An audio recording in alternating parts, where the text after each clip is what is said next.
Welcome to UCF Knightline, your source for UCF sports and former player information.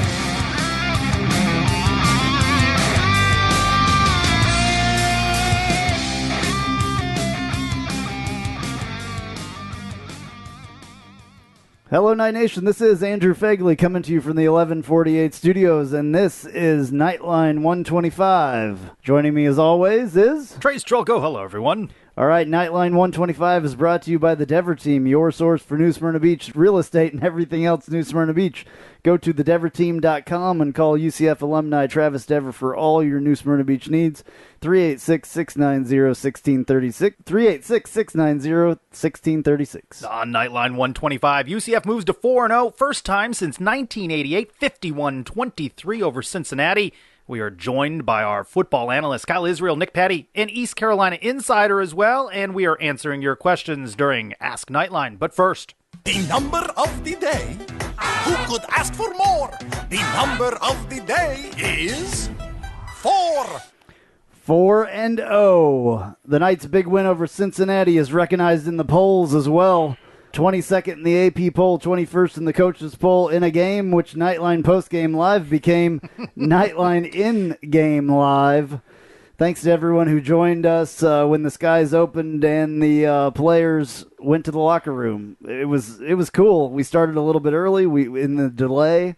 Imagine, though, if we had waited and then the game just abruptly ends. Everybody would have been asleep. After three nobody would have called. But I'll tell you what, another reason to listen is that sometimes we've got folks at these games that call in and, my goodness, even share a little news with us. This is breaking news on Knightline. They just called the game. They just called it over the loudspeaker.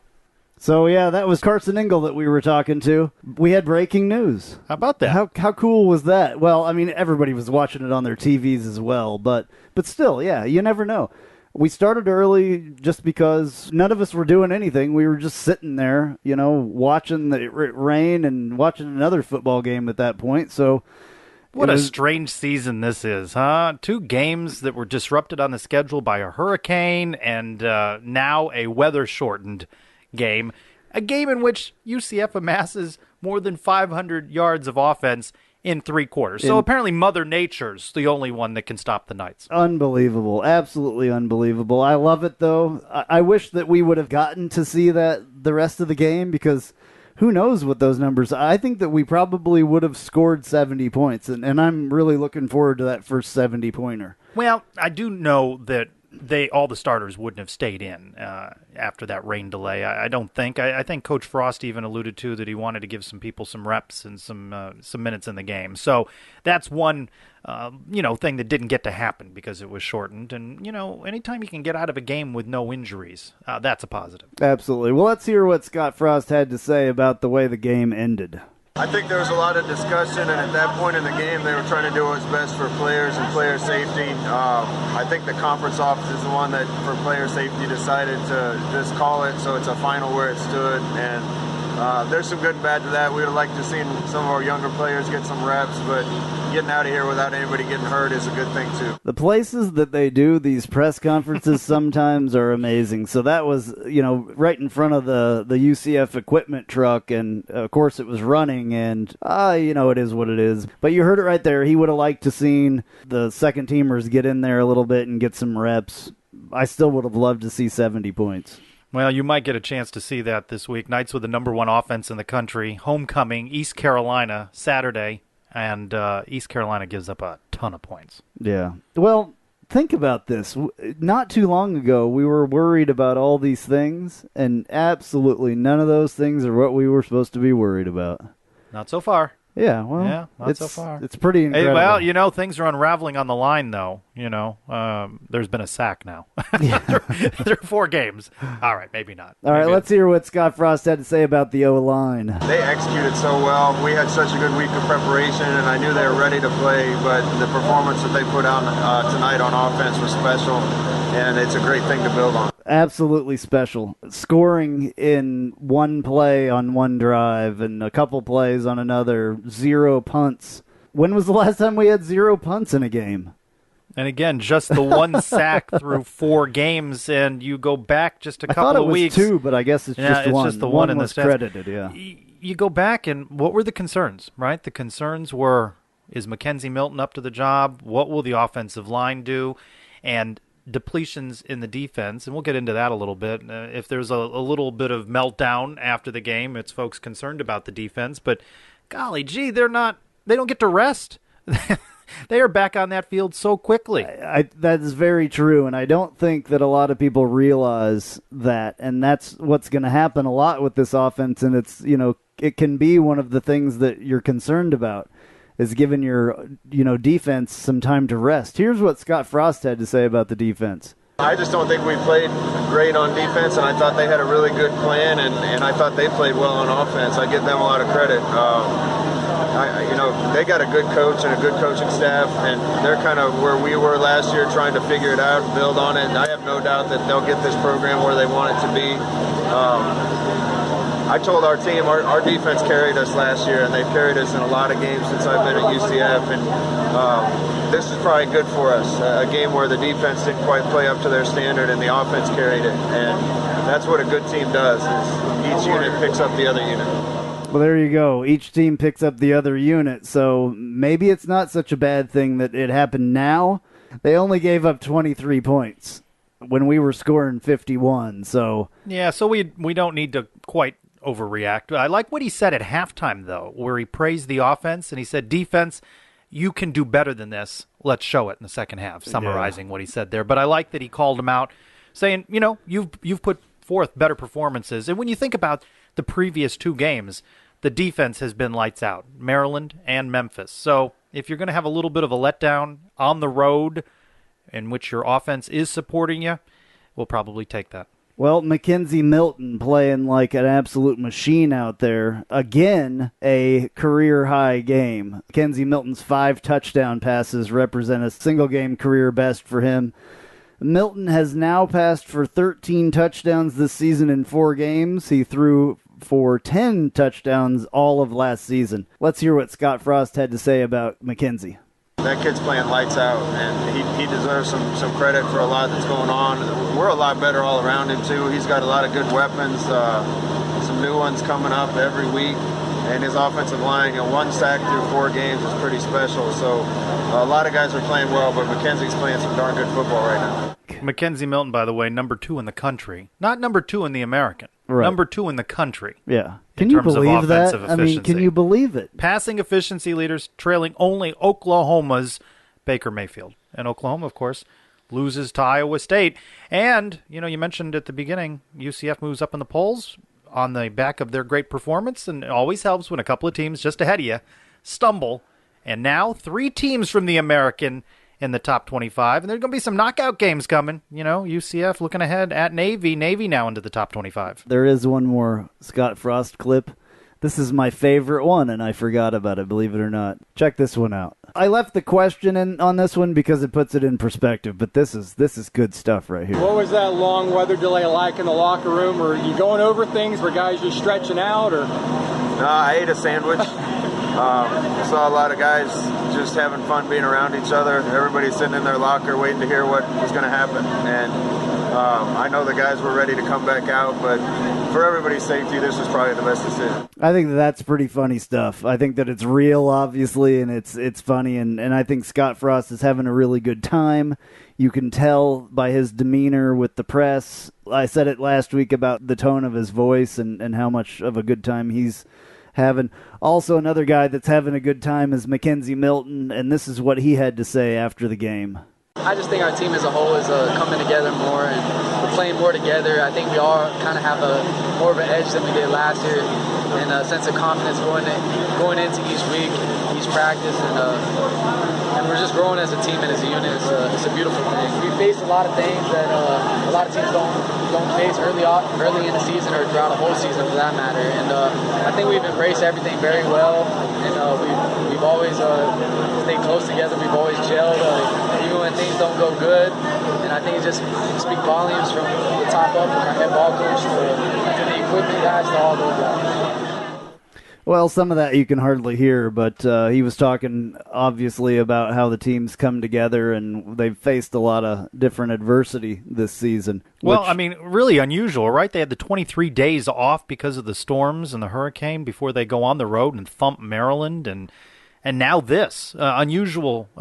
We get into this a little bit with Nick talking about the rhythm and, routine that a team has. And I like our interviews coming up with Nick and Kyle because we talk about just the way this team has come together. And what I really like, and, I take notes during the game so that we'll have something to, to talk about in post-game and all of that. I love that I'm writing down different guys' names all the time. I mean, boy, an understated person is Snelson. Boy, that guy comes up big, doesn't he? Over and over again. Absolutely. And doesn't get the notoriety, obviously, that Traquan Smith, who had just a huge game. And you've got to be very happy for the tight end, Oh, my goodness. I told his mother that I was not going to butcher this name. Kalubiali. Kalubiali. Why do I have trouble with this name? I have trouble with it, too. I promised her I wouldn't butcher that. Kalubiali. I can say it now. He was not snagged by the 5-yard line. He caught that beautiful pass. Yeah. And a beautiful catch. Yep. And that's good for him because he definitely, I think, felt bad about tripping and falling on that one at Maryland. And so it's good for him to have redemption, and maybe that can make his season a little bit better and his confidence a little bit better, and maybe we'll see a little bit more of that. You know who was the leading rusher in this game for UCF? No. Marlon Williams. Oh, yeah, now, that's mind you, right. he had That's one right. carry for That's 47 why. yards. He tied Adrian Killens, but boy, was that rumbling. Yeah. I love that run. It was a very good run. In fact, when he came in, there's certain people that just kind of fall under the radar sometimes. There's a lot of guys out there, and I've said it before, there's some guys that we just don't know their names, that we haven't seen. He's one guy, honestly, when he came into the game, I was like, who is this? Who's this guy? And then when he made that run, I had to, make sure I knew who he was because He's one of the featured players that UCF is bringing out Monday for the press conference with the media, looking ahead to the East Carolina game, reviewing the Cincinnati game. So he's going to get his moment to talk That's about his run. Man, if he can run like that and break tackles like that, that's good stuff, and we need somebody that can do that too. But again, every week we see somebody else who steps forward. You saw Otis in there, and maybe Adrian didn't have quite the same game that he did the week before. And we know from UCF Fantasy where we select a player, and it's the next week that they do a great job. Traquan came up very big in this game, and, in previous games he was not the star of the day. So it's nice that they're getting that ball around to a lot of different people. Yep, it is. Quarterback Mackenzie Milton added to the Maxwell Award watch list even before he goes 16 of 19, 374 yards, 5 touchdowns, no interceptions against Cincinnati. That is awarded to the best college football player in the country, and I saw some reation today on Twitter. People saying, why not Heisman? Going to get a couple more games under his belt, but why not? But why not? Why not? There is no reason why not. Also, the defending American Defensive Player of the Year, Shaquem Griffin, one of 30 student-athletes named to the Senior Class Award list, which recognizes excellence in the classroom as well as community, competition, and character. Very cool thing for him to be included in that, and he should be, because he does a lot out there besides football, which great representative absolutely. For UCF. Another early bowl alert. CBSSports.com has UCF against Colorado State in the Hawaii Bowl. That would be cool for Milton, but that's a long ways and a very, very expensive trip for fans to go to a bowl game, which is kind of a bummer. It's early, of course. CBS Sports, is assuming that San Diego State is the one that goes from this so-called group of 5. We shall see. Yeah, we'll see about that. Well, next up, it's homecoming. UCF welcomes East Carolina Saturday, October 14th, 7 o'clock. That means the 2017 edition of the best homecoming tradition in all the land. Spirit Splash at the Reflection Pond. That's Friday, October 13th at noon. I wonder if Coach Frost or some of the players will take a dive into the Reflection Pond. And then, of course, later that night, fireworks out on campus. This game is the game that's dubbed the space game. Have you seen that patch design? It's cool, yeah. Yeah, UCF with a long history dating back to Florida Technological University, so there's going to be little touches of that. And the clothing situation for this one is called Starry Night. So they're just saying to wear black with white shirts or whatever. I don't know. I wonder what's your guess on crowd? Kyle, when we talked to him, he said this game should be a sellout. What more do you want? Number 1 offense in the country, 4-0, top 25 ranked. It should be full. There's no excuse. There's no Orlando City game. What else you want? It has to be. It has to be packed. If it's not, I'm going to be very disappointed. Hey, maybe that will be a good poll question to ask on Twitter. You posted some things this week. Here's one of the results. I like this one. You asked the question, best length for Knightline. 89% of the respondents say they like this thing as long as it can go. And, well, we can't get this thing much shorter during football season. But 11% said 45 minutes, which is my kind of preferred length because it works with my drive most of the time. 42% an hour, 19% an hour and a half. Here's what I like, 28% as long as possible. Yeah, I dig it. It's great. So during football season, and boy, wait till basketball gets added in. I don't know what we're gonna start doing some more polls and stuff like that just to see what people think. Yeah, a little bit more interaction. Yeah, I like that. We have more on UCF's thrashing of Cincinnati with former UCF quarterback Kyle Israel. He'll join us, and we are answering your questions on Ask Knightline. All of that and more next. Hey, this is Travis Dever, Kai's Real Estate, the Dever team, New Smyrna Beach. Your source for real estate and everything else New Smyrna Beach. Proud sponsor of Knightline and Knightline Postgame Live. Call me anytime at 386-690-1636. That's 386-690-1636. Let me show you my hometown, New Smyrna Beach, UCF's favorite beach. Go Knights and charge on.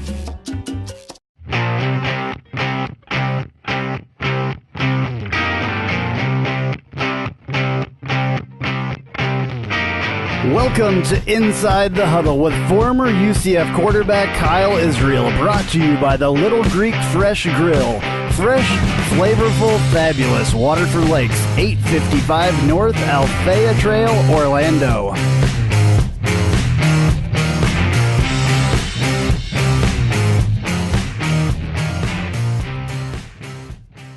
Time now for former UCF quarterback Kyle Israel. And before we get Kyle's reacts to the win at Cincinnati, Kyle, we've been posting some polls on Twitter and getting some reaction from fans. And one of the questions we asked was offensive MVP so far. And right now it's tied. Mackenzie Milton at 43%, offensive line at 43%. Who would you vote for? I think I would vote for Mackenzie. Not just for me being a quarterback, but when you look at Mackenzie and really just the amount of growth that is very evident. I mean, when you look at the offensive line, obviously they're doing a great job of protecting Mackenzie, and that's extremely important. But to me, when it's very clear the progress that he has made, it doesn't kind of get lost on you. And I think that where he was this summer with the conversations about whether or not, for a small period of time, where he would end up, whether that was here at UCF still or not, I think that he's come so far and really has just progressed so much. And, if he's not making those throws, the offensive protection doesn't really matter, I guess, is kind of what I'm trying to say. So it'd be Mackenzie for me right now. Talk more about this offense and the way it seems to be firing on all cylinders. How can it get better? That's a good question, Trace. I'm not really sure. I think obviously you're always going to want to be able to run the ball, but we're playing, or at least last night was just about as close to incredible, perfect offensive play as you could get when I think of the three phases of the offense, which are the running game, the passing game, and the play action passing game. I mean, we had hit some big plays off the play action game.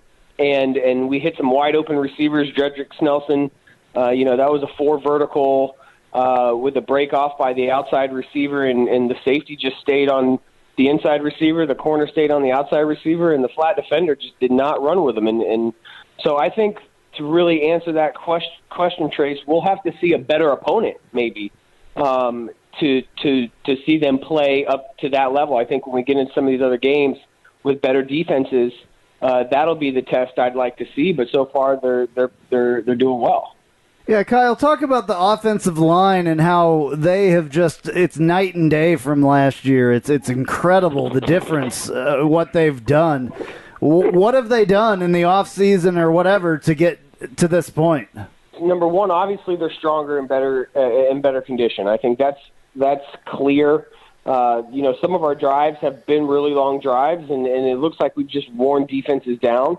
And a lot of credit, has to go to them for that, the way that they've been taking care of themselves. I think some of that has to do with the culture of the program and how we take care of our players now and how we practice them and the amount of reps that they're getting and the amount of less blows on the body that they're getting in our practices. I think we look very fresh. I think that is a thing that I've seen. And that offensive line looks extremely fresh every game.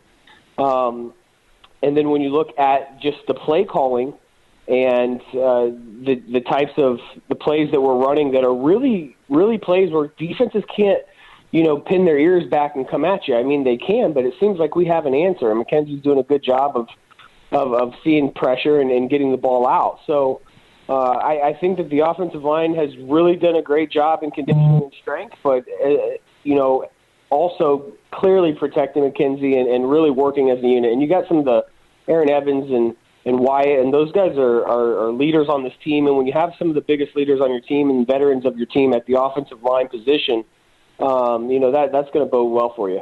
Have you ever been involved in a game that ended like last night's did, only in the third quarter and by weather and all that stuff? What does that do to your head? I've been called off the field a few times, yeah. That Texas game back in 2007, we got called off there in the first quarter and had kind of a lengthy delay. I think in a game where you have that big of a lead, it's almost probably felt like in that locker room that guys wanted to get out there because they were putting on a show. We were flat out putting on a show offensively.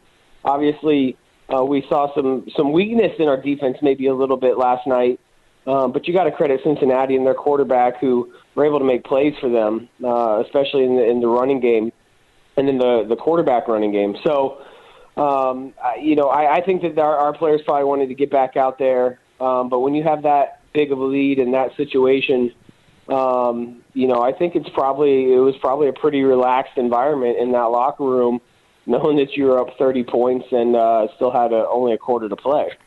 Let's talk more about the defense. That has generated the most chatter since the UCF victory. Longest drive for the Knights on offense, 3 minutes, 56 seconds. What pressure does that put on the defense, and do you anticipate that UCF might want to make any adjustments on offense to give the defense a little bit of a breather? But how do you do that if they score so quickly against an inferior opponent? What can they do to slow the game down, or do they even want to? Trace, if you have an opportunity to put up 70 points, you go put up 70 points. I think when you look at Oregon, their defense seemed to kind of come along as the years went on. They had a lot of games where Oregon and their offense were scoring a ton of points, but teams seem to be scoring kind of right with them early on. So I'm actually encouraged that we've 23 points isn't the end of the world when you put up 53 in 3 quarters. You're going to have points scored on you. I don't know that you change a thing. I like the idea of let's go and score as fast as we can.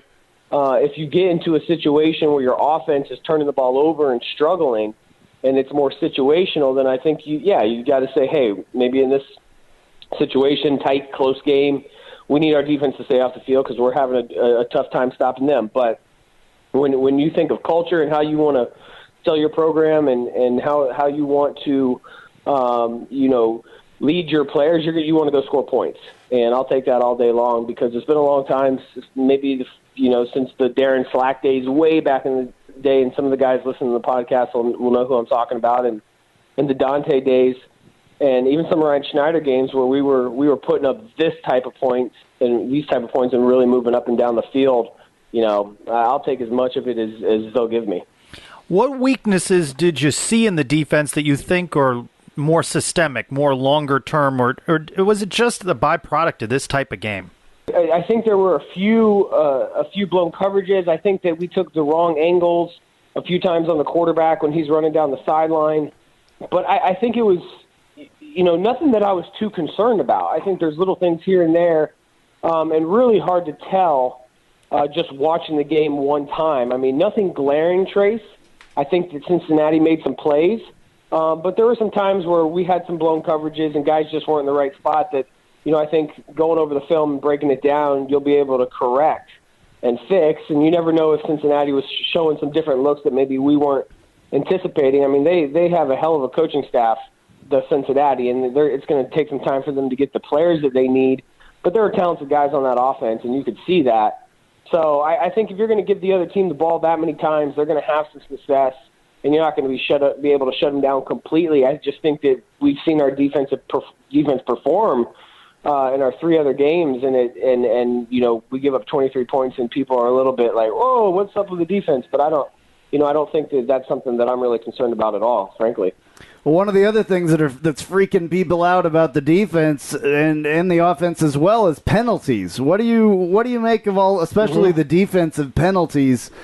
Penalties are something that I'm more concerned about, for sure. I think that those are things that are easily controllable. Those are mistakes that are directly on the player, not situational. Really, you may get a bad call sometimes, pass interference or a ghost holding call, but when you have this many penalties, it's something to address, and I'm confident that Coach Frost and the staff is obviously very aware of that. And I don't know enough inside the program on a day-to-day basis to know how they handle penalty situations, but all I can say in the Coach O'Leary era, those were taken very seriously and addressed after every game. And those were things that you did not want to be doing because everybody on the team would know that happened. Nobody really forgot those things because they got brought back up on Monday. So, I think it's something that we want. Can we beat a South Florida, or can we? If we get into a big game in a bowl game, penalties are something that we're going to have to change, and I think that that's something we can work on. I know you've been busy. You were out of town and all that stuff. What's been going on at the Little Greek this week? I was finally able to get out of Winter Garden. That location myself has been phenomenal. We've really enjoyed that opening. It's kind of been like drinking water out of a fire hose the first couple of weeks there with just so many guests and so much support, and that side of town clearly needed it. So we're just happy with that. We're still looking for franchisees, and I think, that's kind of where our vision is at the moment. The support in Waterford has been great, and obviously I appreciate you guys allowing me to talk a little bit about Little Greek here every week.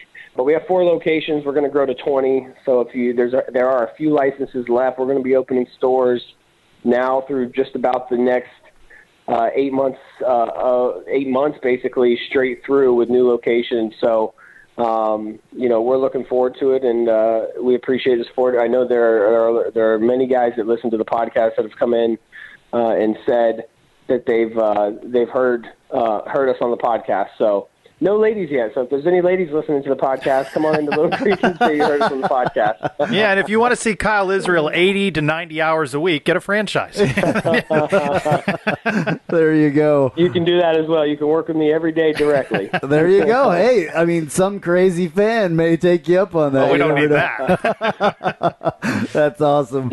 All right, man. Well, we love having you on here, and we appreciate you taking the time out of your busy schedule to do this, man. It's really incredible. I enjoy it. I love watching the success you guys have had. When I did Alum Night Live, back 4, 5, 6 years ago, it was something that I really, really enjoyed, and so having a little bit of voice with you guys and be able to break these games down is fun, and it's certainly fun when we're winning like this. And I think that we're starting to turn the corner in our program's history that we may have never been around before. And I just hope everybody shows up on Saturday night. I made a post on Facebook today, and I really believe it. If a homecoming game at 7:00 versus East Carolina is a game that we should sell out. And with the 4-0 record, being in the top 25, the way that our offense is playing, the product that's on the field, I mean, there is no reason not to sell out a homecoming 7:00 game versus a team that I personally hate in ECU. So. I'm hoping everybody's out there. I'm hoping we get support, and I'm looking forward to a cool homecoming week. Absolutely. I've always kind of considered them a rival, just like the team Carolina. Across the way there. So, yeah, I mean, you couldn't get a better value for your money to come out there and see a good football game. In fact, it's probably going to be a great football game. So, definitely people. We have the best offense in the country. I'm not sure what more people can ask for. At this point in time than what we've asked, and it's been given to us now, and we need to do our end, keep up our end of the bargain by coming out and supporting this team in person. Well, I will be there, I promise you, and I know you will be too. So hopefully we'll see. Hopefully we'll see you out there, and we'll definitely talk to you next week. Thank you very much. Thanks, guys. Well, it's time again for Ask Knightline, where we answer your questions that you post on our Facebook page or via Twitter at #AskKnightline. And if you're not liking us on either of these, you gotta go do that. Absolutely. UCF_Knightline on Twitter, and of course Knightline on Facebook. First question comes from Garrett, who goes by Strength of Spear on Twitter. There were a lot of people that asked this, so I just picked one for that. On the defense, was that just a bad game for UCF or more to come? I don't think it was that horrible. I just think that they were running, like I kept saying during post-game live last night, they were running a very soft zone defense. It was something that we have not seen them do a lot of, just run a pure zone. So I don't think it's something to worry about. Scott Frost, in his thing said that they didn't have their best game, but they're not always going to have their best game. So whoever, plays better picks up the rest of the team. So when the offense is playing like that, you really don't have to worry. The defense can have a bad game sometimes. They were on the field a little bit longer than they needed to be, and I think that's a big deal, but besides that, no, I don't think it was a bad game. Was there any surprise that Kyle, when asked this basic question earlier, said, no, he wants the quarterback and the offense to go score as many points as possible? I mean, right? No, if UCF puts up 70 on East Carolina, say, I don't think the defense is giving up 71, do you? No, I don't. So it doesn't really matter. I mean, I guess if you're looking at NCAA stats and you want them to be in the top 10 of all defenses for the entire season, yes, but I still think that this defense is completely stout, and I'm not worried about it one bit. Edward on Facebook asks, and I'll take a stab at this one, did you believe Mackenzie Milton would ever be, he put all caps, this good? I thought Mackenzie would be better year to year. I did not expect this. Well, certainly not now.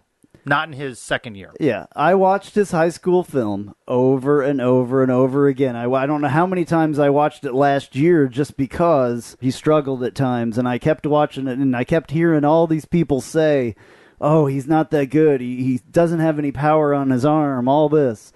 That is absolutely not true, and I kept saying that, and I had seen it a million times. I just think that this is where he was at when he was in high school, and I think he's gotten even better now. So, yes, I absolutely expected him to be this good, and now we're seeing it. Thank goodness. Milton for Heisman. Absolutely. All right. RPW goes by W. Prel Brock 4 on Twitter.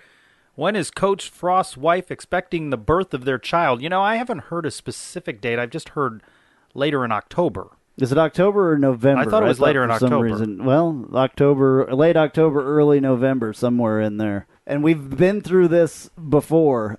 I don't know if he would skip a game or... He'd have to. I don't know. That Austin P game would be a good day for Mrs. Frost to give birth. That'd be a game to miss. Who would be the head coach on the sidelines at that point? Coach Shenander? Yeah. I would think so, but, hopefully it happens in the middle of the week. All right. Keep the questions coming. That's #AskKnightline. You can ask anytime during the week. Hey, we'll answer them during the week, too, or we'll just save them. We've got a little snippet from our East Carolina Insider coming up. We've also got men's basketball. They have resumed practice. Season coming up soon. Stay right there. Night Nation, now that the football season has started, you're going to need all the tailgating supplies and clothing for the rest of the season. And the best place to get all of your favorite night stuff is Fan Addicts. Please go to our website, UCFNightlinePodcast.com. Click the Fan Addicts logo to find the best selection and best prices for everything you need. I'm liking what we're doing with the Insider segment. We give a little snippet of it during the regular Nightline show, and then we release it later in the week. And when possible, we're jumping on the weekly conference call with the coaches. And so I like that part, when you get to ask the opposing coach a question or two. Absolutely. And again, that's something that, you listen to us, so be sure to listen to that. This is a fun one that we have coming up, because Whitey that we have from ECU is a little bit of a character. Yeah, we like him. He's a cool dude. He's not nearly as refined as a lot of these people, but he's passionate. He is very passionate. He is a huge ECU fan. He's been around the program for a very long time. UCF is tops in offense, and East Carolina gives up a ton of points. And one of the questions we asked him is, how in the world are the Pirates going to stop the Knights? How can they stop UCF? Up with a prayer. All right, with a prayer, that's what you have to look forward to there on this interview. It's a good one. Yeah, they're a struggling team coming in for homecoming. You know who also is a struggling team? Knightline in UCF Fantasy against our friends Eric Lopez and Jeff Sharon. Can we just, his name is can we wave the white flag? Can we we're running out of time now. They're now 4-0. They had Traquan Smith. Of course, the week we have him, he doesn't do a whole lot. And they had Pat Jasinski. We had Adrian Killens. Of course, Adrian Killens went crazy the week before. Not very much this week. And we had Shaquem. Shaquem all-round solid, but not enough. I think there's some cheating going on. We're always calling for shenanigans. I still think that there's cheating going on, and maybe we need to... You're the commissioner, so we can make new rules at any time. Does that seem like we're trying to revise the game? I mean... Well, that's okay. Because we need to revise something, or we're never going to win. They're talking a lot of smack too on Twitter. Aren't That's fine. I kept with all my the wrestling, with all the wrestling clips and things. I had a reply back to all those numbers that they were showing, and it involved only one finger. Yeah, that was a private message. I put that in a private message because I like to keep this clean, but it sure was cool. That was the coolest GIF or GIF out of the entire thing for sure. All right, well, let's get back on this, the right side of this week. I hate it. I don't like it. Men's basketball begins practice. We hear from the Knights. More football, though. First, we are joined by former UCF quarterback Nick Patty. We're going to continue the conversation about the Cincinnati game, and we're going to dig a little bit more into East Carolina. You've heard us talk about the great food at our good friend Kyle Israel's restaurant, The Little Greek Fresh Grill. The Little Greek now has franchises available. Please call 407-697-2272. That's 407-697-2272 to see what The Little Greek can do for you. Also check out The Little Greek's newest location at 3131 Daniels Road, Suite 104, Winter Garden, Florida. The Little Greek Fresh Grill. Fresh, flavorful, fabulous.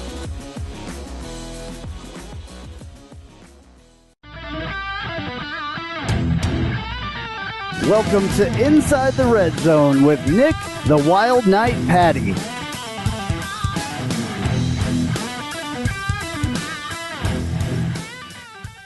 Let's put a bow on UCF's win over the Bearcats and turn our attention to the Pirates from East Carolina with former Wild Knighter Nick Patty, who is in the red zone. Nick, how about this offensive explosion by the Knights in Cincinnati? Yeah, how about it? I mean, there's not a whole lot of negative to say about it. I mean, they were darn near perfect this week, and I know Coach Frost, was thrilled in some of his post-game comments, but I mean, I can just imagine how positive and pumped up that staff is, and how much confidence those players are, playing with right now is just incredible. And to score 2 touchdowns in 5 plays, and darn near, I think actually score on every drive they had the ball is just something to be seen. So if they can keep anything close to this up, I think they'll be special this season as far as statistically goes. But I think they'll keep putting people away. Just an impressive performances so far. This was only 3 quarters. Have you ever played in a game that was canceled by rain or storms or lightning before? This is very weird. It's been a very weird year. Yeah, it has, and I think that can really be detrimental to some squads, and I think it's just it's been one of those years where there's been no way to get a rhythm. There's been no way to really be a normal week to week, day to day basis, and that can be really tough on some teams. And I think you're seeing just kind of how resilient UCF is. I think you're seeing how well this coaching staff does at preparing these guys, and how well they do from a day to day basis of just sticking to what they know works, sticking to their game plans. I can tell you from experience last year with having experienced that a little bit, with the storms, et cetera. Maybe not as much as they have this year, but a little bit. Coach Frost does a really good job trying to, really just keeping everything even keeled, status quo, not too high, not too low kind of mentality, and he does a really good job of portraying that to the team. So I think you can see that kind of coming out with them this year, and they're thriving in that atmosphere nonetheless. So it's been good. So 4 games in, and finally a sack on Mackenzie Milton.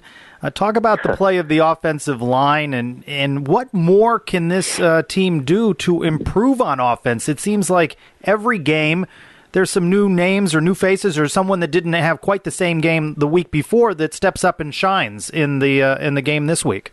Yeah, and it's just been awesome. I think that's the biggest thing that I've been thrilled to see and happy that's been improved is the offensive line. I think that was really the biggest thing coming into this year that needed to improve. We sort of touched on it a few weeks ago, but I just think the pace of the offensive line is playing at, the communication in which you can tell from a play-to-play basis, how fast they're getting to the line in between plays. They're not kind of standing around looking for the other guy to make calls. The offensive line's been so impressive, and not only in the pass game, as you mentioned, which has been incredible, but also in the run game. I mean, I just think the way they're moving the line of scrimmage, the way they're, not only doing the inside zone running game, but, just the power blocking and the way guys are pulling and making plays on the perimeter.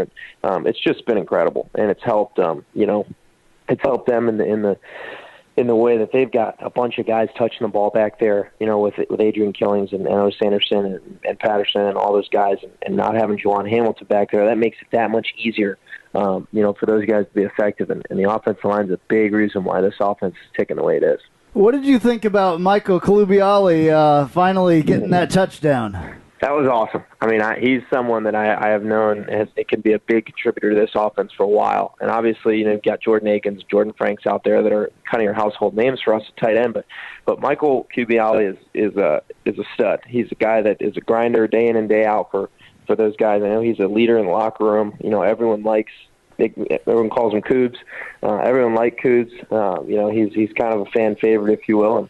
And he's one of the hardest workers on that team, and I'm sure, along with myself, that whole squad is pumped up to see him get in the end zone and finally kind of pay off for him, especially with how close he came a couple weeks ago, just getting tripped up there at the goal line. But he is quite a player.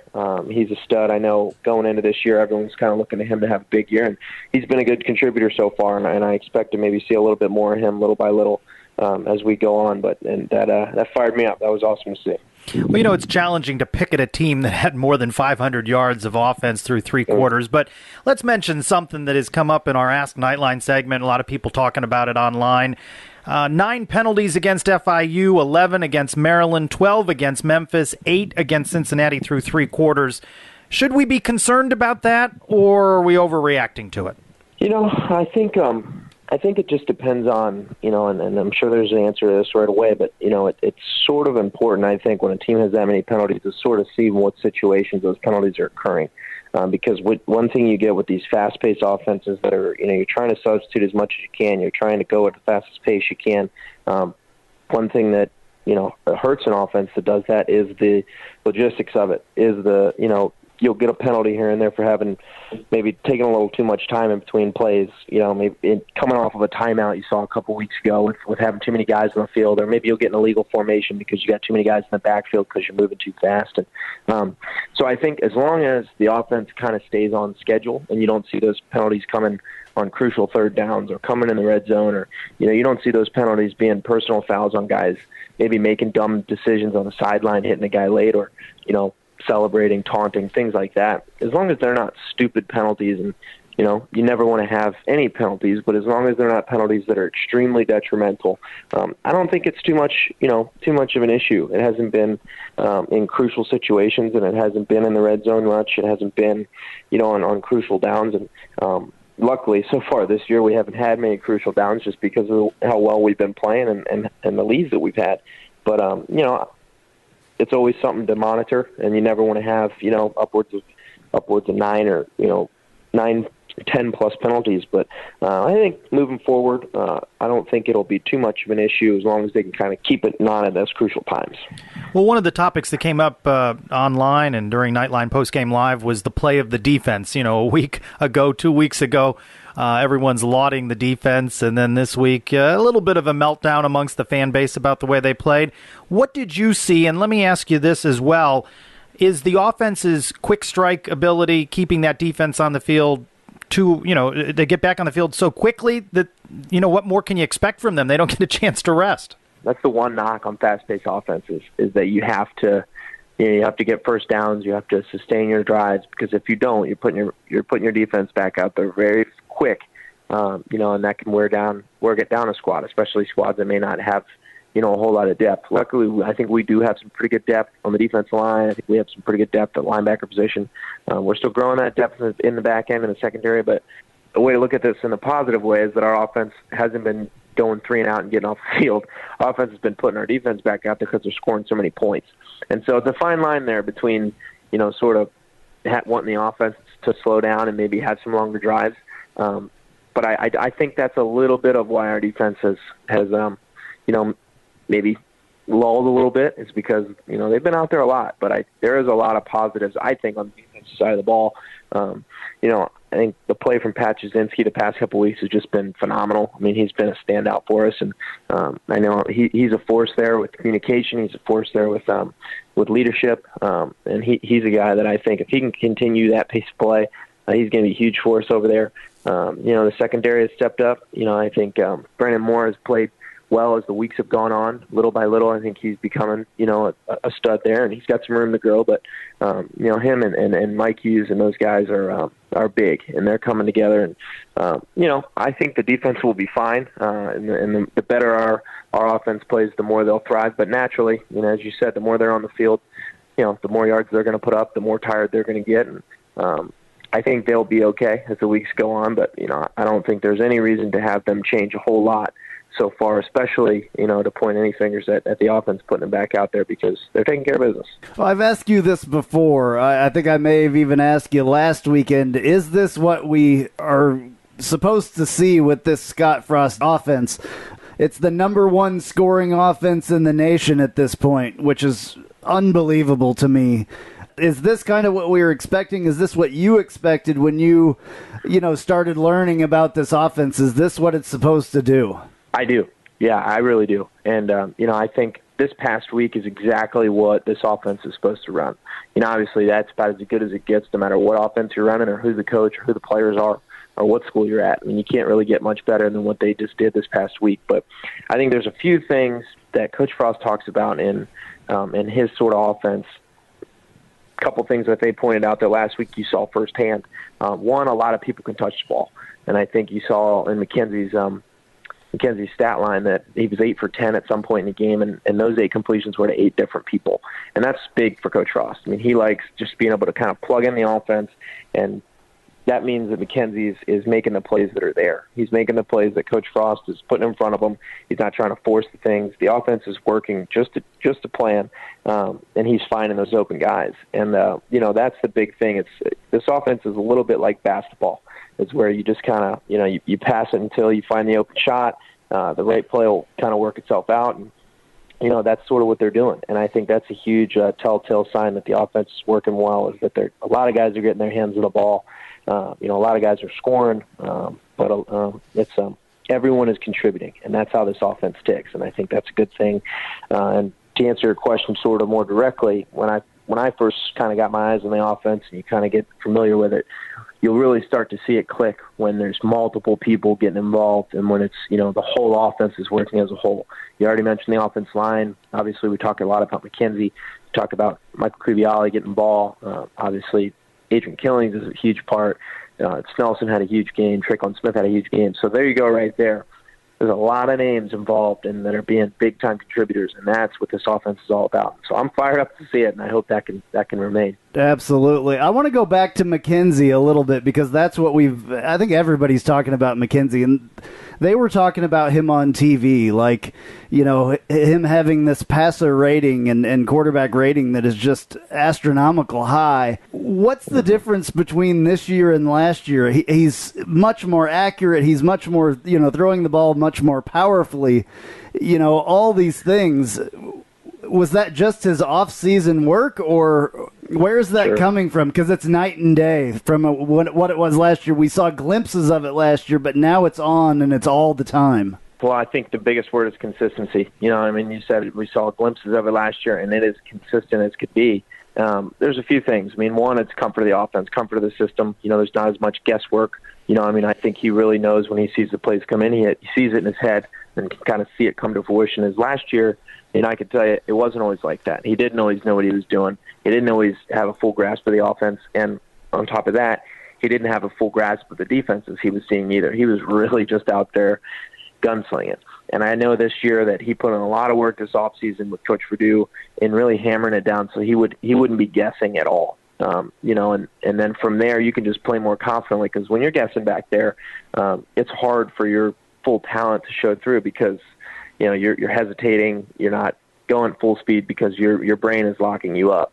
And he doesn't have that as much because he has a better understanding. He's more comfortable back there. But I can also tell you that from a fundamental standpoint, he's put in a lot of work with Coach Verduzco over not just this past offseason, but in spring ball and throughout last season, just with his fundamentals, with his throwing mechanics. Last season and all the way through spring ball, and I can't speak through this fall camp because I wasn't there, but I know through spring ball, just in being around a little bit and in last season and being on the team, him and Coach Verduzco stayed after practice every day, probably for about 30 or 45 minutes, and worked on his mechanics and worked on his throwing motion and worked on his feet work and just being comfortable in throwing on different platforms. Because within this offense, you talk about throwing on different platforms, maybe having to throw off your back foot a little bit, having to throw on the run. And I know that was a big part of what they wanted to work on. And they every day after practice for about 30, 45 minutes worked on that. And that is the kind of things I think you're seeing show through with McKenzie. And it's kind of helping not just him, but it's helping this entire team be more successful. So you like to see those things kind of come to fruition, but I can tell you his hard work is paying off for him a little bit. And, that's a testament to Coach Verduzco as well. Well, you watched him play a lot last year, so do you see those things that he was working on actually coming to fruition now, and those things being the things that really he's doing a lot better, like the little things, the mechanic things? Is there anything different in his motion or his footwork? Yeah, absolutely. I mean, I think, and you could see it sort of early on in games when he I think one of the biggest things he struggled with last year were the throws where he could. He didn't have to. He couldn't throw on the run, and he couldn't throw on those odd platforms with the throws that he just had to do a sort of a quick play action fake, like you see us do a lot, and pop up and make those. Whether it be a seam throw or a slant, those quick throws that are sort of odd. Sometimes you have to maybe take a little off and put a little touch on it. Sort of like the ball he threw to Snelson early on in that game. He threw a couple to Traquan. Those are the ones he struggled with because of just some of his mechanics, and he'd have a real hard time dropping his elbow a little bit and wanting to sidearm, and it's really hard to throw those balls in that nature with that mechanic, and that's something that they really worked on. And obviously, very early on in that game, you could see a few of those things come to fruition, and just even in the balls he's throwing into the flat, you can see he just has no hesitation in his mechanics, and he has full confidence in his game right now. And I think just day after day, him just building that confidence and knowing that his stroke is right where he wants it. He doesn't have to think about those things. And I think him coming a little more over the top with his delivery, even though he still has that 3/4 kind of pitcher's second baseman delivery. I think him coming a little more over the top, him being able to set his feet a little bit more and kind of play on his back foot and drive the ball has really helped him. And those are a few of the things that I've seen come through, but I know those are things that he's worked on and are feeling really positive about. So, well, let's shift our focus to East Carolina coming in for homecoming. They're 1-5. And if you're not familiar with what they've given up on defense through these 6 games, 34, 56, 64, 38, 61, and 34. UCF an early 28.5-point favorite in this one.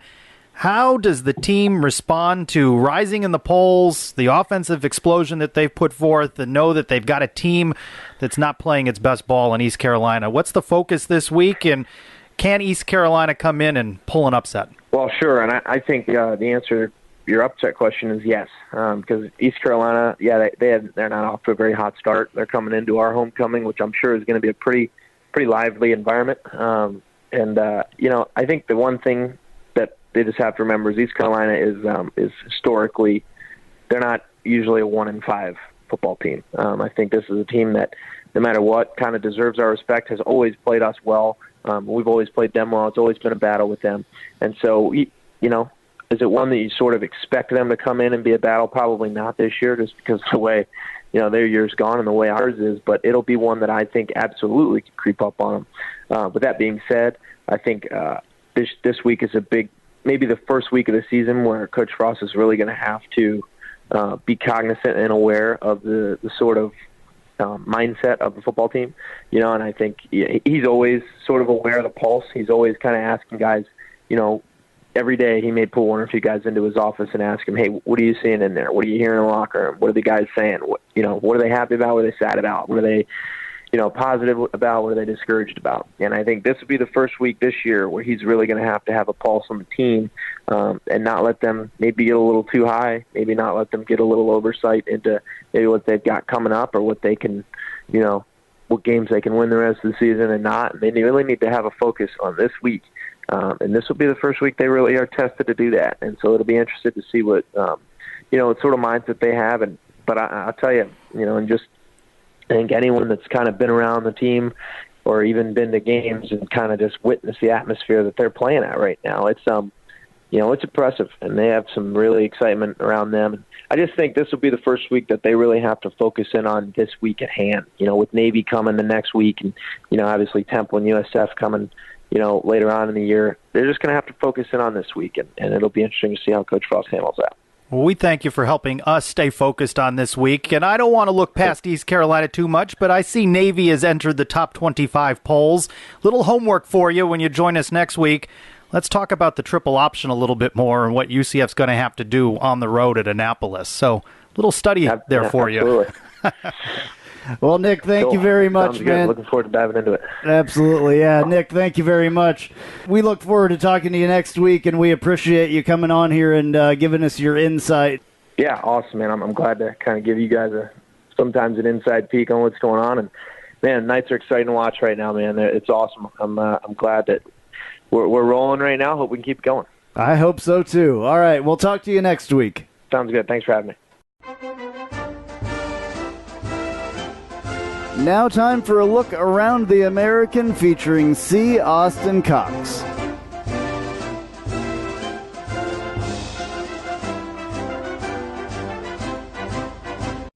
I'm C. Austin Cox from the AAC Daily, and this is your weekly wrap-up for American Athletic Conference football following Week 6 of the 2017 college football season. There were 6 games total on tap for teams from the American, with only the Navy midshipmen stepping out of conference for a contest with Air Force in the first leg of the Commander's Cup Trophy that will now be decided at the annual Army-Navy game on December 9th. While 5 games were played on Saturday, things actually got started Friday night with the Memphis Tigers visiting the Yukon Huskies in East Hartford. Things began with both teams trading touchdowns, but soon the Tigers pulled away en route to a 70-31 road victory, helping Mike Norvell's team rebound from a Week 5 loss to UCF. Meanwhile, Randy Etzel and his Huskies are still in search of AAC win number 1, falling to 0-3 in American Athletic Conference play.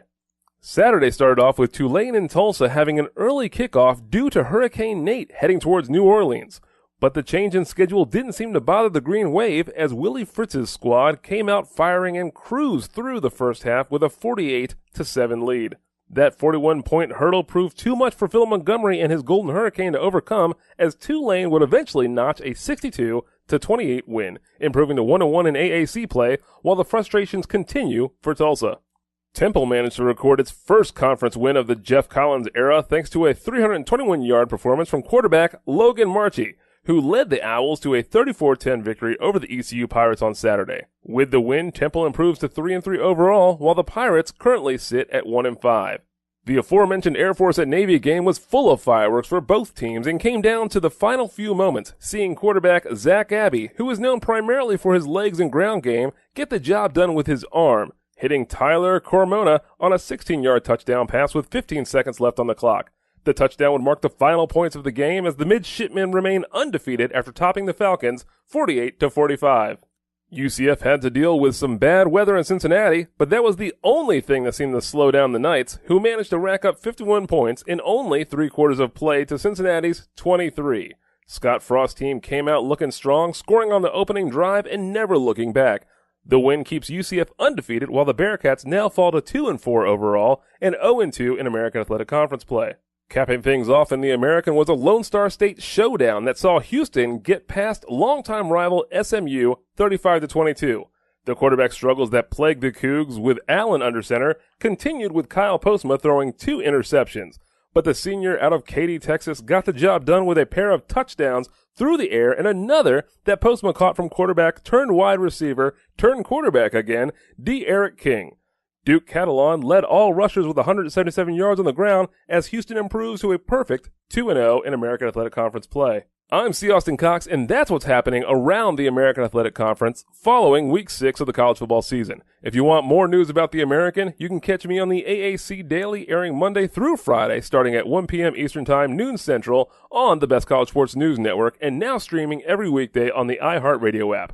Now back to UCF Knightline with Andrew and Trace. Pretty good to have 3 schools ranked in the top 25. Absolutely. Just as many as the SEC has, which is pretty incredible. Knights in the pros, former UCF wide receiver Brandon Marshall, now with the New York Giants, left the game with an apparent sprained ankle. That's kind of a bummer. Shaquille Griffin out in Seattle had 6 tackles today. He started in place of the injured Jeremy Lane, I believe it is. Anyway, turning to basketball, former Knight Matt Williams logged 6 minutes for the Miami Heat's 93-90 exhibition loss at Orlando Saturday night. At least he got in there and got to play. Trace, do you think that there has ever been this much anticipation for UCF basketball? It's coming. I don't think so. I mean, I'm more excited about this season than I can't remember a time. I am too, and I usually was not excited about UCF basketball. And rightfully so. Yeah. Johnny Dawkins is really excited, so that makes me feel good. Here's what he had to say at their first practice the other day. I'm excited about having a full roster. We've been, so, undermanned, especially last season. It's good to have all of our guys here in full strength and ready to go. So it gives us a lot more options. It gives us some, things that we can do a little differently this season. I think our guys are looking forward to that. It's about the journey. And in this journey, that you're going to have some ups and downs in it. The main thing you have to do is stay focused and stay together. And that's where we are. And so, if you've been in this game as long as we have, you're going to face adversity. It's what you do with that. And you hope that your guys will learn and mature through the process so they can meet it head on and overcome it. A.J. Davis says that this team could be versatile. This year, everybody can do a little bit of everything. We just got more bodies, more basketball players that can do a lot of different things. There's nothing in specific, one area where we're better. I think we can all do a lot of different things well. You can meet the men's and women's basketball players during Homecoming Hoops on the Plaza this Friday night, October 13th at 7:30 p.m. out in front of the arena. Taking a look at the week ahead in your Knightline planner, fall ball for softball against Florida Southwestern. Florida Southwestern, October 13th at 4 p.m. Also on the 13th, volleyball finally back at home, 7 o'clock in the venue against UConn. Cross country heads to Tampa on the 14th in the, I'm calling it the Cows Invitational. Also on the 14th, rowing against Nova Southeastern. Men's soccer against Tulsa, high noon, October 15th at the soccer complex. 1 hour later, it's first serve for volleyball. Temple at the venue at 1 p.m. Women's soccer at LSU at 2 p.m. And now, news and notes from the world of UCF sports.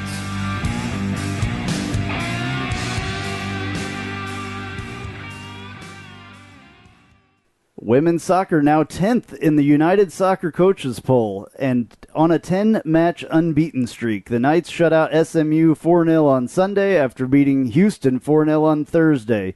UCF is 5-0-1 in the American and 9-1-1 overall. Kudos to senior Morgan Ferreira, the American's Offensive Player of the Week, and freshman Dina Orshman, the league's Rookie of the Week. For the 9th consecutive year, the UCF women's soccer program has been recognized with the Team Academic Award by the United Soccer Coaches. Men's soccer 1-1 draw with Memphis Saturday night. Winners 4-0 over Stetson in the long-delayed home opener for the Knights. Those pesky Hurricanes didn't allow them to have a home match for quite a while. UCF 0-2-1 in the league, 2-5-1 overall. Kudos to UCF. Second consecutive year, men's soccer recognized for academic excellence by the United Soccer Coaches. Volleyball swept 3-0 at league-leading SMU on Sunday. That followed a 5-set loss at Tulsa. UCF is 2-4 in league play and 9-9 overall. Men's golf, UCF finishes tied for 7th at my favorite name for a tournament, the Jackrabbit Invitational. Sophomore Bobby Bai finished tied for 6th. Track and Field announces its 2018 schedule, which begins with the Knights trying to defend its American indoor title in Birmingham at the UAB Blazer Invitational on January 13th. Men's tennis, a pair of Knights, Mikhail Sokolovsky and Vasil Kiselov, and of course I can't say Kulubiabli. Oh my goodness, I can't say that. Fall in the singles finals at the Bedford Cup in Tallahassee. All right, softball recognized in the classroom as an All-American team. UCF posted a 3.21 team grade point average during the 2016 academic year. A combination of weather and field conditions dashed UCF's games Saturday and Sunday. Cross country finishes 4th at the Disney Cross Country Classic. And finally, club hockey. Your Ice Knights, 7, and the Cows, 4.